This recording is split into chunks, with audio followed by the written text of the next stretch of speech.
Gulf breaking ന്യൂസിലേക്ക് സ്വാഗതം. പ്രവാസലോകത്തെ വിവിധ വാർത്തകൾക്കായി ഈ ചാനൽ സബ്സ്ക്രൈബ് ചെയ്യൂ. ഒമാൻ ഒഴികെയുള്ള ഗൾഫ് രാജ്യങ്ങൾ ഞായറാഴ്ച ഇന്ന് ഈദുൽ ഫിത്തർ ആഘോഷത്തിന്റെ നിറവിൽ. 29 ദിവസത്തെ റമളാൻ വ്രതാനുഷ്ഠാനത്തിന് ശേഷം ഈദുൽ ഫിത്തർ പ്രാർത്ഥനകൾക്കായി രാവിലെ തന്നെ പള്ളികളിലേക്കും ഈദ്ഗാഹുകളിലേക്കും നല്ല വസ്ത്രധാരികളായ വിശ്വാസികളുടെ ഒഴുക്കാണ്. അന്തരീക്ഷം തക്ബീർ ധ്വനികളാൽ മുഖരിതമായി. സ്വദേശികൾക്കൊപ്പം മലയാളികൾ ഉൾപ്പെടെയുള്ള പ്രവാസി സമൂഹവും പെരുന്നാൾ ആഘോഷത്തിന്റെ നിറവിലാണ്. സൗദി അറേബ്യയിൽ ഷവാൽ മാസപ്പിറവി ദൃശ്യമായതിന്റെ അടിസ്ഥാനത്തിലാണ് വിശ്വാസികൾ ഇന്ന് ഈദുൽ ഫിത്തർ ആഘോഷിക്കുന്നത്. എന്നാൽ മാസപ്പിറവി കാണാത്തതിനാൽ ഒമാനിൽ റമളാൻ വ്രതം 30 ദിവസം പൂർത്തിയാക്കി തിങ്കളാഴ്ചയാണ് പെരുന്നാൾ ആഘോഷിക്കുക.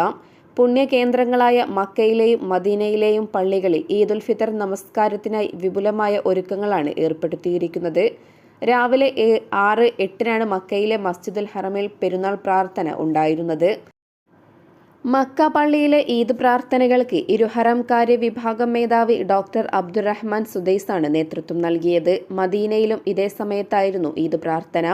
റിയാദിൽ 5:36 ജിദ്ദയിൽ 6:10 ദമാമിൽ 5:20 എന്നിങ്ങനെയാണ് ബാക്കി സ്ഥലങ്ങളിൽ നമസ്കാരം ഉണ്ടായിരുന്നത്. UAEയിലെ 7 എമിറേറ്റുകളിലുടനീളമുള്ള 100 കണക്കിന് പള്ളികളിലും രാജ്യത്തുടനീളമുള്ള തുറന്ന പ്രാർത്ഥനാ മൈതാനങ്ങളിലും പുലർച്ചെ ഈദ് നമസ്കാരങ്ങൾ നടന്നു. അബുദാബിയിൽ 6:32, അൽ ഐൻ 6:26, ദുബൈ 6:28, ഷാർജയിൽ 6:28, അജ്മാൻ 6:28, ഉമ്മുൽ ഖുവൈൻ 6:27, റാസൽ ഖൈമ 6:25, ഫുജൈറയിൽ 6:25 എന്നിങ്ങനെയാണ് നമസ്കാര സമയം.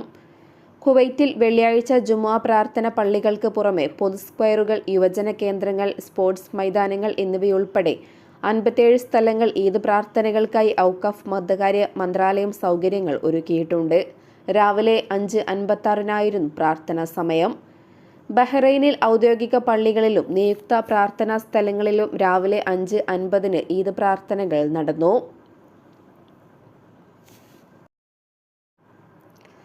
റമളാനിൽ അബുദാബിയിൽ 237 ഭിക്ഷാടകരെ അറസ്റ്റ് ചെയ്തു. ആരാധനാലയങ്ങൾക്ക് സമീപവും പൊതുസ്ഥലങ്ങളിലും ഭിക്ഷാടനം നടത്തുന്നവരാണ് പിടിയിലായത്. ജനങ്ങളുടെ സഹാനുഭൂതി ചൂഷണം ചെയ്യുന്നവർക്കെതിരെ കടുത്ത നടപടി ഉണ്ടാകുമെന്നും പോലീസ് മുന്നറിയിപ്പ് നൽകിയിരുന്നു. ജനങ്ങൾ കൂടുന്നിടത്ത് നേരിട്ടെത്തി ഭിക്ഷ തേടുന്നതിന് പുറമെ ഓൺലൈനായി വിദേശ സംഘടനകളുടെ പേരിലും സഹായ അഭ്യർത്ഥനകൾ പലർക്കും ലഭിക്കുന്നുണ്ട്. UAEയിൽ അംഗീകൃത ഏജൻസികൾക്ക് മാത്രമാണ് ധനസമാഹരണത്തിനും സംഭാവന സ്വീകരിക്കാനും അനുമതിയുള്ളത്. ഭിക്ഷാടനം UAEയിൽ നിയമവിരുദ്ധമാണ്. പിടിക്കപ്പെട്ടാൽ 3 മാസം തടവും 5000 ദിർഹം പിഴയുമാണ് ശിക്ഷ. നിയമം ലംഘിച്ച് ധനസമാഹരണം നടത്തുന്നവർക്ക് തടവും 2 മുതൽ 5 ലക്ഷം ദിർഹം വരെയുമാണ് ശിക്ഷ. തുക വകമാറ്റി ചെലവഴിക്കുന്നവർക്ക് 1.5 മുതൽ 3 ലക്ഷം ദിർഹം വരെയും, ചാരിറ്റി സംഘടനയെന്ന് തെറ്റിദ്ധരിപ്പിച്ച് പണപ്പിരിവ് നടത്തുന്നവർക്ക് 1 ലക്ഷം ദിർഹവുമാണ് പിഴ.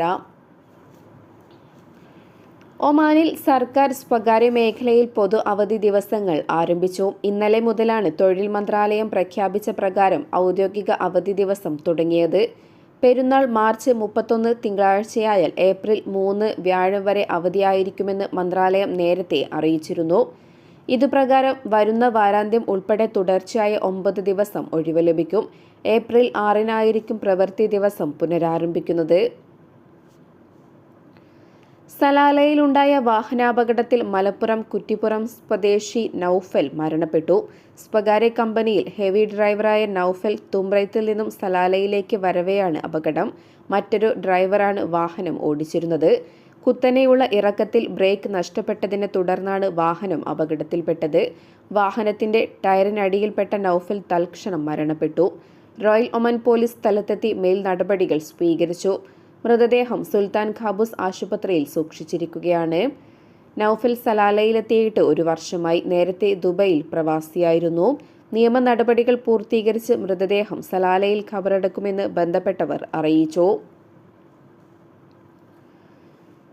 ഒമാൻ ഭരണാധികാരി Sultan Haitham bin Tariq Muscat ഗവർണറേറ്റിലെ ബോഷർ വിലായത്തിലെ സുൽത്താൻ ഖാബൂസ് ഗ്രാൻഡ് മസ്ജിദിൽ പെരുന്നാൾ നമസ്കാരത്തിൽ പങ്കെടുക്കും.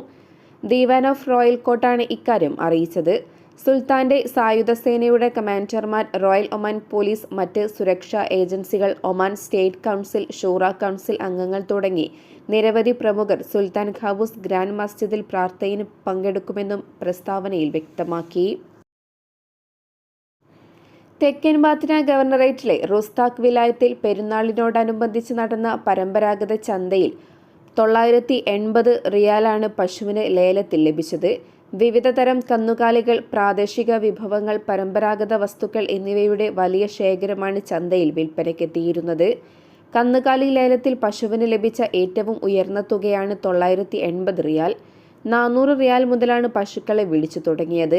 ആടുകൾക്ക് 245 റിയാൽ വരെ വില ലഭിച്ചു. 70 റിയാൽ മുതലാണ് ആടുകളെ വിളിച്ചു തുടങ്ങിയത്. റുസ്താഖ് ലാൻഡിംഗ് എന്നറിയപ്പെടുന്ന മാർക്കറ്റിൽ പ്രാദേശിക നെയ്യ്, സുഗന്ധ വ്യഞ്ജനങ്ങൾ, പരിപ്പ്, ഒമാനി മധുര പലഹാരങ്ങൾ എന്നിവ മുതൽ ഈന്തപ്പനയിൽ നിന്നുണ്ടാക്കിയ ബാർബിക്യൂ സ്റ്റിക്കുകൾ, കത്തികൾ, സമ്മർ വിറക്, വാഴയില എന്നിവയെല്ലാം ഉണ്ടായിരുന്നു. ഈദ് അവധിക്കാലത്തും ഒമാനിൽ നിന്നും കേരള സെക്ടറിലേക്ക് വിമാന നിരക്കിൽ ഗണ്യമായ കുറവുണ്ടായി. എയർ ഇന്ത്യ എക്സ്പ്രസ് മുതൽ ഒമാൻ എയറിൽ വരെ കുറഞ്ഞ നിരക്കിൽ ടിക്കറ്റുകൾ ലഭ്യമാണ്. യാത്രക്കാർ കുറഞ്ഞത് കേരള സെക്ടറുകളിൽ അപ്രതീക്ഷിതമായ നിരക്ക് കുറവിന് കാരണമെന്നാണ് വ്യക്തമാക്കുന്നത്. പെരുന്നാളിന് നാട്ടിൽ പോകുന്നവർ നേരത്തെ ടിക്കറ്റ് ബുക്ക് ചെയ്തതും ഇപ്പോഴത്തെ കുറവിന് കാരണമായിട്ടുണ്ട്. ഏകദേശം 40 റിയാലിന് താഴെയും മുകളിലുമായി കേരള സെക്ടറുകളിലേക്ക് വിമാന ടിക്കറ്റ് ലഭിക്കുന്നുണ്ട്. മുൻ വർഷങ്ങളിൽ ഇതേ ദിവസങ്ങളിൽ വലിയ നിരക്കാണ് ഉണ്ടായിരുന്നത്. ഈദ് ആഘോഷത്തിന്റെ അവസരത്തിൽ ടിക്കറ്റ് നിരക്ക് കുറഞ്ഞത് വിവിധ പ്രവാസികൾ മുതലെടുക്കാനിരിക്കുകയാണ്. വ്യാഴാഴ്ച ഈദ് അവധി ആരംഭിച്ചതോടെ ചിലർ നാട്ടിലേക്ക് പോയി. എന്നാൽ നേരത്തെ ടിക്കറ്റ് എടുത്തു വെച്ചത് നഷ്ടക്കച്ചവടമായെന്നും പരിഭവിക്കുന്നവരുമുണ്ട്.